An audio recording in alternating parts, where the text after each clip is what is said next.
Our own Deirdre Bosa has some fresh reporting on the Silicon Valley Bank collapse. Deirdre, it just keeps coming. What have you learned?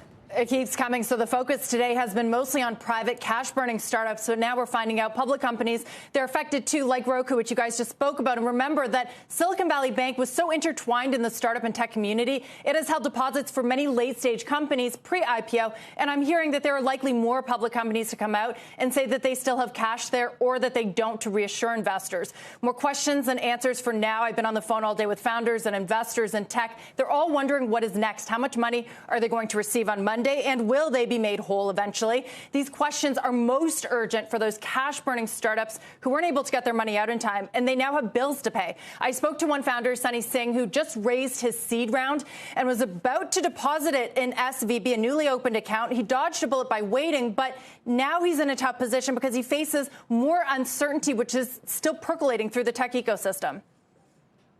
We've started to issue employment letters for next week to start paying people and set up payroll and all that. So that's all going to be delayed now and all that stuff. And finding office can be delayed. So we hope, depends on how quickly we can onboard this new bank, which for a crypto company could take 1 day to 3 months. It kind of puts everything in jeopardy right now. Sarah, he is not alone. He says that he's in a chat group with many other founders, and they're worried about making payroll because they use the startup Rippling to process them. Rippling banks with SVB, and I just can't I cannot overstate how intertwined this bank is in the system, that we're only seeing the beginnings of this ripple effect throughout tech. Yeah, and I wonder if we're going to see startup failures as well. To that point, Deirdre, thank you. We've got more details on the public companies as well that have deposits at Silicon Valley Bank. As we mentioned, we hit Roku. Bertha Coombs has been tracking that angle. Who else, Bertha? Well, SoFi Technologies, for one, is saying that they do not have assets with Silicon Valley Bank. However, it does have approximately a $40 million lending facility, which is unaffected by the FDIC's receivership. Meantime, Rocket Lab in an 8K says that it has approximately $38 million with the Silicon Valley Bank. That amounts to nearly 8% of the company's total cash and cash equivalents and marketable securities as of December 31st. And Roblox coming out saying that it has $3 billion of cash and cash securities as of February 28th, 2023.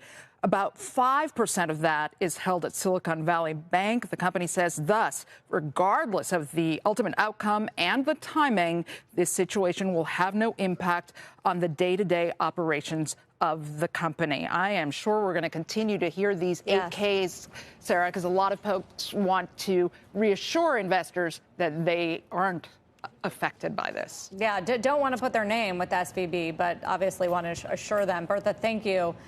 Bit of a theme there with the companies that have banked with So SVB. when this kind of stuff goes down, you look at some of the other companies that could have exposure. Or to me, this is a time to look at companies that have credit exposure and maybe unrelated to SVB. And SoFi is one of them. I was doing some work on them earlier today. In fact, they use fair value accounting rather than holding reserves against loans. JP Morgan had a note out where they talk about their discount rate assumptions used to value their loan portfolio are not keeping pace with interest rate rises. So again, are they marking to market? This was a big issue for SVB. They had to mark to market. They had to take some losses because they had to meet a liquidity run. SoFi is another one of these companies that's a fintech company, but it's also a company that's got, if anything, more exposure to consumers and parts possibly of a lending world that I think could be under more pressure. So that's the kind of story today. That's tomorrow's story. I'm not saying SoFi is anything close. No exposure. My point is simply to say you have to look at how companies are valuing their assets, what their books look like. Yeah, liquidity issues are roaring back here.